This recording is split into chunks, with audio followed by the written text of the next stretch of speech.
सो next हमारा topic है applications of PMR spectroscopy. PMR spectroscopy को हम यूज़ कर सकते हैं for the identification of substances. Identification of substances में for example it act just like, जैसे हम आईआर में कहते हैं कि फिंगरप्रिंट रीजन होता है, तो जो एनएमआर होता है, पीएमआर होता है, it also act as a fingerprint. Suppose करो मैंने इथेन बनाया अपनी लैब में, अब मैं क्या करूँगी, जो कमर्शियली अवेलेबल इथेन है उसका पीएमआर लूँगी और जो मैंने लैब में बनाया इथेन, दोनों को कंपेयर करूँगी। तो ऑब्वियसली ये हमें बता देगा कंपाउंड की आइडेंटिटी भी और एक तरह से कंपाउंड की प्योरिटी भी। Second one is determination of molecular structure. तो अगर हम पीएमआर वैसे देखें तो वो बहुत कम्प्लेक्स होते हैं क्योंकि बहुत सारे नंबर ऑफ सिग्नल्स आते हैं। तो उसको सिंप्लीफाई करने के लिए आजकल टेक्निक्स यूज की जाती हैं, deuterium labelling and double resonance.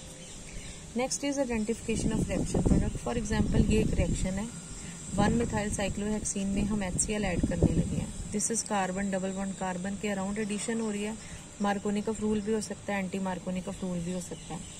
तो हमारा कंपाउंड जो भी बनेगा हमने उसके पीएमआर लिया। अगर ये कंपाउंड की मॉलिक्यूलर स्ट्रक्चर है तो इसमें जो मिथाइल है इसका सिंगलेट आना चाहिए, और अगर ये बनता है तो इस केस में मिथाइल का डबलेट होता है। तो जब हम पीएमआर लेते हैं कंपाउंड का जो हमने सिंथेसाइज किया है, तो उस केस में हमारे पास सिंगलेट आता है। तो वो इस चीज़ को कंफर्म इंश्योर करता है कि जो कंपाउंड सिंथेसाइज है that is first rather than second. Next, हमारे पास लैब में 2 ज्योमेट्रिकल आइसोमर्स हैं, एक सिस है, ट्रांस है। कैसे डिफ्रेंशिएट करेंगे? पीएमआर ले लो। अगर तो जे वैल्यू बहुत ज़्यादा रेंज में है लाइक 11 to 18 तो वो कौन सा आइसोमर है? ट्रांस। और अगर वो कम रेंज में है 6 to 14 दैट मीन्स वो कौन सा आइसोमर है? Cis. Next, fifth application is distinguish between inter and intramolecular hydrogen bonding. तो ये हम फैक्टर्स में बड़ी डिटेल में पढ़ चुके हैं, इसलिए मैं यहाँ पे थोड़ा सा ही इसको कवर अप करूँगी। अगर हमारे पास लेट से अल्कोहल है, जो फ्री अल्कोहल है, तो फ्री अल्कोहल मीन्स हमने सिंपली अल्कोहल उठा ली, राइट। मैं वेपर स्टेट की बात नहीं करूँगी क्योंकि एनएमआर वेपर स्टेट में ले ही नहीं सकते। तो लेट से मेरे पास जो भी बीकर में अल्कोहल है, मैंने उसका पीएमआर लिया। ना सपोज उसकी वैल्यू आ गई 4 से लेके 5 की रेंज में डेल्टा वैल्यू। अब मैंने क्या किया, मैंने उसको डाइल्यूट कर दिया, मैंने उसमें काफ़ी सारा वाटर डाल दिया, फिर मैंने उसका पीएमआर लिया तो वैल्यू फॉल होगी। इसका मतलब क्या है कि वो जो भी कंपाउंड आपने लिया था उसमें कौन सी बॉन्डिंग हो रही थी? That was intermolecular hydrogen bonding. क्योंकि इंटरमॉलिक्यूलर हाइड्रोजन बॉन्डिंग जो होती है दैट इज कंसंट्रेशन डिपेंडेंट। जैसे ही आप डिल्यूट करोगे तो इंटरमॉलिक्यूलर हाइड्रोजन बॉन्डिंग कम हो जाती है और उसी के अकॉर्डिंग डेल्टा वैल्यू कम हो जाएगी। इसके ऑपोजिट अगर हमारे पास कोई ऐसा कंपाउंड है जिसमें इंट्रामॉलिक्यूलर हाइड्रोजन बॉन्डिंग हो, तो जो डेल्टा वैल्यू पहले है, चाहे आप उसको जितना मर्जी डिल्यूट करते जाओ, वो वैल्यू सेम रहनी चाहिए। So PMR can be used to distinguish between inter and intramolecular hydrogen bonding. Next point is determination of relative amount of tautomers. हम एक फुल फ्लेज्ड चैप्टर कर चुके हैं ऑर्गेनिक सिंथेसिस वाया इनोलेट, जिसमें हमने काफ़ी सारे एस्टर्स पढ़े थे, राइट। हमने एसिटाइल एसीटोन भी पढ़ा है, बीटा कीटो एस्टर भी पढ़ा है। तो रिलेटिव अमाउंट ऑफ टॉटोमर, हमें ये भी पता है कि ये जो एस्टर्स होते हैं they show keto enol tautomerism, right. अब किसी भी एक एस्टर की कीटो फॉर्म ज़्यादा स्टेबल हो सकती है, किसी की इनोल फॉर्म ज़्यादा स्टेबल हो सकती है। तो वो हम कहाँ से पता लगा सकते हैं कि कोई भी एस्टर है उसकी कीटो फॉर्म ज़्यादा स्टेबल है या इनोल फॉर्म? तो इस केस में let's take example of acetyl acetone. ये एसिटाइल एसीटोन का मॉलिक्यूलर फार्मूला होता है, ये है इसका फार्मूला, ये है इसकी कीटो फॉर्म और ये है इसकी इनोल फॉर्म।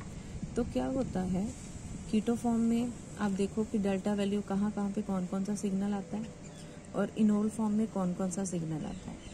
तो हमने जैसे ही कंपाउंड को लिया, हमने उसको ट्यूब में डाला और हमने उसका स्पेक्ट्रा लिया। अब हम उठा के नहीं डालेंगे कि मैं कीटो फॉर्म को डाल रही हूँ या इनोल फॉर्म को, क्योंकि ये इंटर कन्वर्शंस अपने आप होती जा रही हैं। अब यहाँ पे आप एक लाइन पढ़ोगे that the rate of inter conversion is quite slow on NMR time scale. NMR time scale का मतलब ये होता है कि जिस स्पीड पे एनएमआर स्पेक्ट्रा रिकॉर्ड किया जाता है, उस स्पीड पे जो एनएमआर है वो कीटो फॉर्म की भी सेपरेट सिग्नल नोट करता है और इनोल फॉर्म की भी। ओके, तो ये हमारे पास आ गया अब इसका स्पेक्ट्रा। अब हम यहाँ से ये कैलकुलेट करेंगे कि एसिटाइल एसीटोन जो है उसकी कीटो फॉर्म कितने परसेंटेज होती है और इनोल फॉर्म कितनी परसेंट होती है। तो इसके लिए देखो कीटो फॉर्म में क्या होता है CH2 और CH3, इनोल फॉर्म में क्या होता है CH3 एंड CH। अब थोड़ी देर के लिए इस स्पेक्ट्रा को देखते हैं। यहाँ पे ये जो हाइट है यानी कि ये जो इंटेंसिटी है 20, ये रिप्रेजेंट करती है मिथाइल को। ये जो इंटेंसिटी है 1.33 ये रिप्रेजेंट करती है CH2 को, और ये जो इंटेंसिटी है 2.66 ये रिप्रेजेंट करती है CH को। तो CH 2.66, CH2 1.33 and methyl having value of 20। तो अब हम इनकी इंटेंसिटीज करने जा रहे हैं। तो सबसे पहले लेट्स से हम परसेंटेज निकालने लगे हैं कीटो फॉर्म की। तो हम क्या करेंगे, ध्यान से देखो, कीटो फॉर्म में कितने मिथाइल प्रोटोन है, 3 और 3 6, और कितने मिथिलीन है 2। तो हम इनकी रेशियो को डिवाइड करेंगे और इंटेंसिटी ऑपोजिट जाएगी, यानी कि मिथाइल प्रोटोन कितने हैं 6, मिथिलीन कितने 2, it will be 6 divided by 2 multiplied by methyl proton की इंटेंसिटी क्या होती है 20 और CH2 की कितनी होती है 1.33, तो वो क्रॉस हो जाएगी, 20 नीचे 1.33 ऊपर, it will be multiplied by 100। तो जब हम इसको सॉल्व करेंगे इट विल बी 20। अब क्योंकि परसेंटेज ऑफ कीटो फॉर्म 20 है तो उसको 100 से माइनस करो तो 80 आ जाता है, नहीं तो आप दूसरे वे से भी ले सकते हो। इनोल फॉर्म में आ जाओ। इनोल फॉर्म में 2 क्या है मिथाइल के 6 क्या है मिथाइल प्रोटोन, और 1 है मिथिलीन प्रोटोन यानी कि CH का प्रोटोन है। सो CH एंड CH3। तो हम इसको कैसे करेंगे, 3 और 3 क्या है 6, 6 डिवाइडेड बाय 1। अब 6 की इंटेंसिटी नीचे चली जाएगी 1 के ऊपर, 2.66 डिवाइड बाय 20 मल्टीप्लाइड विद 100। तो ये 80 आ रहा है, ये 20 आ रहा है। अगेन ये एक दूसरी, ये हमारे जो कैलकुलेशन है ये बिल्कुल एक्यूरेट है। आप इनोल की निकाल के कीटो की माइनस करो या कीटो की निकाल के इनोल की माइनस करो, वैल्यू विल बी सेम। सो ये आ गया हमारे पास कैसे हम परसेंटेज निकाल सकते हैं relative amount of keto form and enol form उन एस्टर्स में that exhibit keto enol tautomerism. So CH3 is methyl, CH2 is methylene and CH we normally refers to as acetylene. So ये आ गए इसमें 3 तरह के प्रोटोन। अब हम आगे चलते हैं, लास्ट एप्लीकेशन है जी इसकी, study of proton exchange process. तो इसको हम यहाँ पे डिटेल में नहीं करेंगे। Study of proton exchange process जब भी एप्लीकेशन में आए तो हमें कौन सी एग्जाम्पल देनी होती है, इथेनॉल की।